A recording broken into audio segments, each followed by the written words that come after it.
Fort bien, tout fonctionne bien. On va passer sur une musique légèrement... Pas légèrement... Oh bon, on est à la fin, mais c'est pas grave, on va comme couper.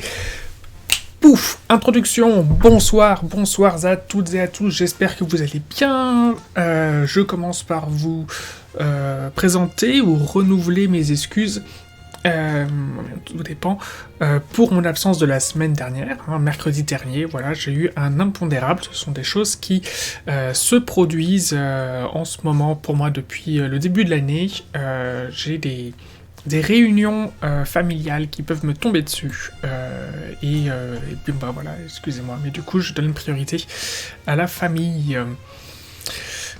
Priorité à la famille, ouais. Je suis en train de regarder, je trouve que l'affichage... Ah, je suis en 720 par 60, d'accord. Et ouais, on trouve ça bien, on trouve ça correct en qualité graphique, ok. Bon, alors... Qu'est-ce que c'est que l'objectif de notre soirée? Alors, ah oui, autre chose, tout d'abord aussi, enfin, au second truc, je tenais à remercier les dernières personnes qui ont rejoint la chaîne. On est maintenant 152, ça fait extrêmement plaisir. Voilà, je reçois vos messages, j'y réponds. Et voilà, ça donne... même si je demande pas nécessairement qu'on s'abonne ou qu'on me laisse des petits pouces ou quoi que ce soit, parce que de toute façon, la chaîne n'étant pas monétisée, ni je marque qu'elle est pas accessible aux enfants, même si je dis pas qu'elle est interdite de moins de 18 ans, je dis qu'elle est pas accessible aux enfants. Donc, de toute manière, je sais que YouTube ne me mettra pas en avant. Quoi qu'il en soit, ça fait quand même vachement plaisir que les gens s'abonnent. C'est une... Voilà, ça me soutient. Je me sens soutenu moralement, ça fait vachement plaisir. Donc, merci à vous. Maintenant, allons-y dans les armées. Idoneth Deepkin enfin, dans les listes d'armées que j'aurai à vous proposer, ça sera pour la seconde partie de soirée. La première partie de soirée sera consacrée à la lecture et à mon analyse personnelle, mon avis, ma critique des traits de bataille. Pendant que je finis cette introduction, je vais me permettre de... hop là, essuyer mes lunettes, autant faire en début de soirée. J'ai donné un coup sur mon crâne aujourd'hui, un petit coup de rasoir électrique, donc forcément ça va balancer un petit peu de... Comment on appelle ça, de petites peaux mortes. Donc voilà, moi ça je descends mes lunettes pendant que je raconte ma vie pourrite. Bon. Je vous ai préparé, je crois, 6 ou 7 listes d'armées pour les Idoneth Deepkin. Qui correspondent à chacune des enclaves. Chez eux, les sous-factions s'appellent des enclaves. Et je vais vous le dire d'emblée, peut-être que je vous le redirai tout à l'heure, dans 1 heure et demie, quand on abordera ça directement.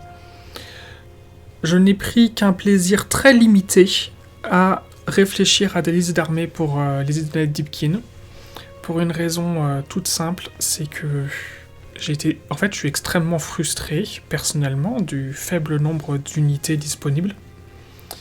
Parce qu'on finit, en fait, systématiquement par prendre les mêmes, quoi, en fait, tout simplement.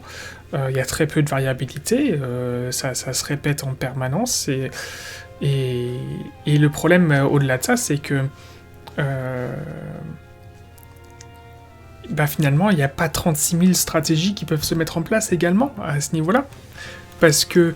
Pour que chacune soit à peu près optimisée, il y a 1 voire 2 manières différentes de les jouer, et c'est tout. Donc voilà, je ne vous cache pas que pour moi, c'est une armée qui souffre terriblement de son manque d'unité. Je la trouve extrêmement frustrante. Alors que personnellement, en général, c'est quelque chose que j'adore, faire des listes d'armées. Là, en fait, j'ai trouvé que l'exercice était un peu vain, et ce n'est pas du tout, entre guillemets, relatif à la puissance même de l'armée et à sa capacité à gagner des parties. Pas du tout, c'est juste qu'en fait, d'un point de vue d'exigence, de stratégie, de l'envie de pouvoir aller expérimenter différentes choses, et ben je pense que c'est une armée qui à ce niveau-là est extrêmement frustrante en l'état actuel. Je pense qu'effectivement, il lui manque des options de jeu. Je pense que déjà il lui manque des règles d'infanterie qui donnent vraiment envie de mettre en valeur les Namarti Thrall et en plus les Namarti Rivers, qui, je suis navré de le dire, mais sont aujourd'hui une armée qui n'est que très très peu jouable et voire même complètement inintéressante. Je pense que c'est une armée aussi qui souffre du fait d'avoir des unités très fortes mais qui coûtent cher. Que ce soit aujourd'hui les Alopex, les Ishline Guard et la Kalian Leviathan, donc voilà, ici, sont des figurines très très belles, il n'y a pas de souci, extrêmement fortes, il n'y a pas de problème. Le seul souci, c'est qu'elles coûtent cher déjà à acheter, elles coûtent cher à positionner sur la table, ce qui fait qu'en fait, finalement, on se retrouve avec une armée assez élitiste. Je dis pas que c'est une mauvaise chose, je dis juste que, en fait, au final, on finit toujours par aligner plus ou moins ces 3 unités dans toutes nos armées, et à gérer nos combos sur est-ce que je mets plus d'un ou deux Alopex, est-ce que j'oserais aller mettre un deuxième Léviadon, combien d'unités d'Akelian Guard je vais mettre, est-ce que je pars plutôt sur de la défensive ou de l'agressif.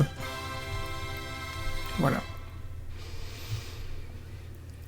Bon, on va commencer par avoir les traits de bataille. Ça, c'était une petite introduction pour vous dire qu'effectivement, je suis plutôt... une fois n'est pas coutume, là, sur une frustration. Voilà, clairement, une frustration sur cette armée, aussi belle que soient les figurines, d'un point de vue projection de stratégie, vous voyez, en conception d'armée, c'est clairement pas une armée qui me donne envie de la collectionner. Je vais me permettre d'ouvrir. Voilà. Voilà. Donc, j'ose espérer que cette armée aura un livre, une nouvelle version, une seconde version de son Battle Tome au cours de la V3. Bon, même si la V3 n'a toujours pas été confirmée, on s'attend tous à ce qu'elle soit sortie, ou ce qu'elle sorte pour le bruit, pour juillet prochain. Voilà, j'ose espérer que d'ici un an, cette armée ait eu le droit à une V3, parce que... Enfin, à une seconde version de son Battle Tome, parce que pour moi, elle a cruellement besoin de nouvelles figurines, de nouvelles unités pour... Bon, vous allez me dire, oui, normalement, pour juin-juillet, on devrait avoir l'armée, l'unité pour Underworld. On verra. Peut-être que... Est-ce que ces règles seront jouables? Est-ce que ça apportera un petit quelque chose?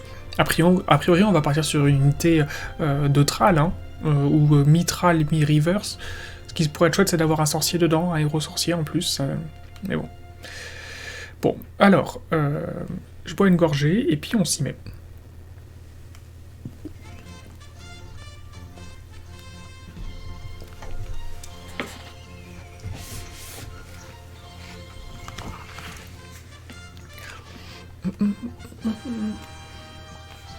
Allons-y.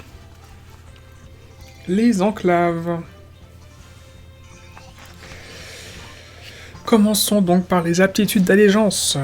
Une armée Idoneb-Ditkin est une vision terrifiante. Ces guerriers voilés de brume surgissent sur le champ de bataille comme une marée mortelle. Les pages suivantes décrivent les aptitudes d'allégeance accessibles à une armée d'Idoneb-Ditkin. Fort bien. Tout d'abord, le premier trait de bataille, cauchemar oublié. On peut tirer avec des armes à projectiles sur une unité Idoneb-Ditkin ayant ce trait de bataille seulement si elle est l'unité ennemie la visible la plus proche. Bon bah voilà, ça c'est entre guillemets, pardon, la première règle qu'on apprend quand on joue Idoneb-Ditkin, c'est le truc de base, c'est l'un des principaux éléments de tanking, de résistance de cette armée. vous savez que vous allez, entre guillemets, pouvoir avoir un contrôle sur l'accès au tir pour votre adversaire vis-à-vis de votre armée. Ça, maîtriser cette règle qui est fondamentale pour votre armée fera clairement systématiquement la différence entre victoire et défaite. Si vous n'êtes pas foutu de gérer systématiquement quelle sera votre unité sac de sable pour votre adversaire, vous allez clairement perdre des unités entre guillemets bêtement là-dessus. Sachant, comme je l'ai dit en introduction, vous êtes quand même dans une configuration d'armée où en général vos unités percutantes, vous en avez pas beaucoup, des figurines, dans chacune des unités, donc ça va vite se retourner contre vous si vous n'êtes pas capable, en fait, entre guillemets, de pas saper la phase de tir adverse, mais au moins faire en sorte qu'elle ne tourne pas systématiquement au carnage. Second trait de bataille et non des moindres, la fameuse marée mortelle. Les unités Idonadipkin avec ce trait de bataille ont diverses aptitudes de marée mortelle à chaque round, comme indiqué dans le tableau ci-contre. Le tableau de marée mortelle. Donc voilà, qui est qui présente entre guillemets 5 étapes, 5 attitudes, une pour chaque round. Je vous rappelle que nous jouons nos parties actuellement en 5 rounds.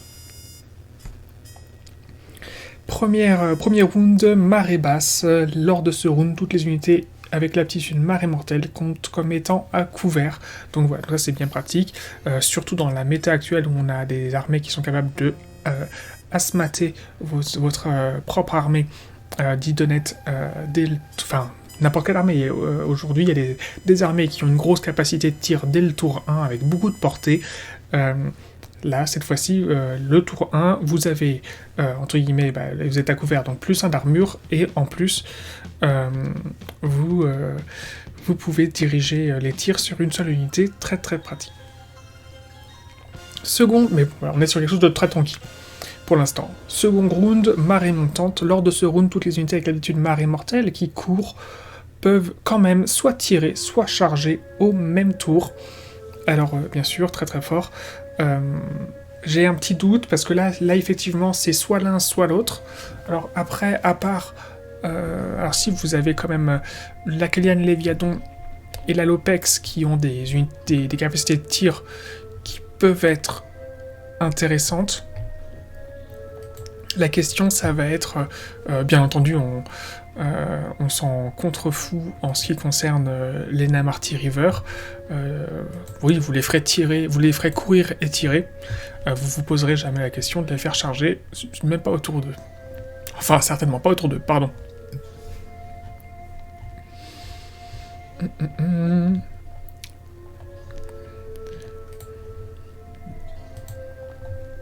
Donc là, on est page 86, donc il n'y a pas de règle. La prochaine règle, elle est effectivement pour la marée haute, donc round de 3. Remplacer la règle par « à ce round de bataille, les unités ayant le trait de bataille marée mortelle combattent au début de la phase de combat ». Et avant, c'était « lors de toutes les unités de marée mortelle combattent avec avant toutes les autres unités de la phase de combat, combattent avec toutes les unités idonètes concernées les unes après les autres, puis résolvez les combats des unités suivantes ». Oui, c'était une manière un peu plus compliquée, et souvent quand on fait les choses en plusieurs phrases, en fait on laisse la place, on croit être hyper complet, et en fait on fait juste compliqué pour pas grand chose, et même parfois on pose la question, plus on met de mots, plus on met de phrases, plus en fait le doute se pose, la question se pose. Là la règle elle est simple, elle est telle quelle. Les unités qui ont le trait de bataille combattent au début de la phase de combat. Point barre. Voilà. Très très fort, bien entendu, c'est la fameuse, c'est le fameux troisième round des Idonadipkin, hein, c'est la fameuse phase où vous allez péter la tronche de votre adversaire. D'ailleurs, c'est pas le troisième round, c'est le fameux troisième tour. Hein. Non, pardon, on a 5 rounds et il y a 2 tours. Donc c'est-à-dire qu'en fait vous allez attaquer en premier à votre round et au round de la... au troisième round, vous allez attaquer à chacun des 2 tours, à votre tour et au tour de l'adversaire. Voilà, donc c'est primordial d'être capable de maîtriser cela. C'est ce qui va, de toute manière, vous permettre de retourner la partie à votre avantage, normalement. Bien entendu. Bien entendu. Ensuite, marée descendante, 4ème round. Lors de ce round, toutes les unités avec l'aptitude marée mortelle qui se replient peuvent soit tirer, soit charger au même tour. Ça peut être très pratique. De tirer pour pouvoir aligner quelques petites troupes adverses qui vous gênent, de pouvoir charger pour pouvoir atteindre des objectifs excentrés pour pouvoir récupérer des points sur le 4e et le 5e tour. Très très très pratique. Et ensuite, pour le 5e tour, répétez les étapes de marée mortelle ci-dessus, en commençant par marée basse. Voilà, on retourne à la marée basse. La marée basse, lors de ce round, toutes les unités avec l'aptitude marée mortelle comptent comme étant un couvert. Ça va vous permettre de faciliter sur le dernier round la tenue des objectifs, d'avoir un petit peu plus de tanking. On est vraiment, entre guillemets, il n'y a rien à jeter. Hein, on est là sur des traits de bataille qui sont tous très efficaces dans l'intérêt, que ce soit pour le défensif ou pour l'agressif, il n'y a rien à jeter. Et en plus, c'est vraiment pas compliqué. En quelques parties, vous aurez compris comment ça fonctionne, vous saurez exploiter vos fameuses phases de marée mortelle. Il n'y a aucun problème, et puis vous apprendrez à faire des petits tricks de jeu en allant chercher le personnage de Lisharan Tidecaster. Lisharan Tidecaster, c'est du coup actuellement votre personnage à pied qui coûte 100 points, et qui est votre sorcière à pied, hein, sans compter l'aspect de la mer, qui lui coûte 330 points, mais elle, voilà, Lisharan Tidecaster, à 100 points, c'est elle votre sorcière, et si elle est générale de votre armée, vous pouvez inverser vos phases, si je dis pas de bêtises, il me semble. C'est inversé ?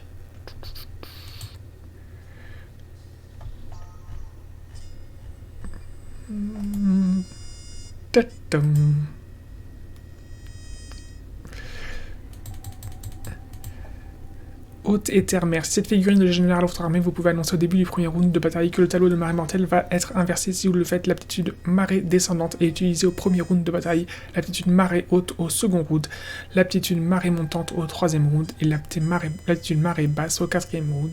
Les 4 étapes de marée mortelle sont ensuite répétées dans le même sens en commençant par marée descendante. Très bien, très bien, très bien. Donc effectivement, en gros, ça vous permet de, au lieu de jouer votre fameuse phase 3 hyper importante, eh bien, au lieu de la jouer au 3e round, vous allez jouer au 2e round, sachant que ça veut dire qu'en fait, vous allez partir sur une version d'armée beaucoup plus agressive, avec un impact beaucoup plus immédiat. Voilà. Et c'est quelque chose que vous allez annoncer au début du premier round, donc a priori, si vous vous débrouillez bien et que vous ne faites pas dégager votre général, imaginons c'est votre adversaire... en plus, vous le déclarez au début du premier round, donc de toute manière, que vous ayez le premier tour ou pas, ça ne changera rien, vous faites appliquer la règle comme ça. Parfait, parfait. Je vais refermer un petit peu les choses, je vais juste garder ça, non pas ça, ça ouvert vite fait pour au cas où, ça, ok, les artefacts, oui, ok, ça c'est les morphanes, nanana, faire un chose lorsqu'il y a 2 paysages, une fois les territoires, oui. Aucun problème.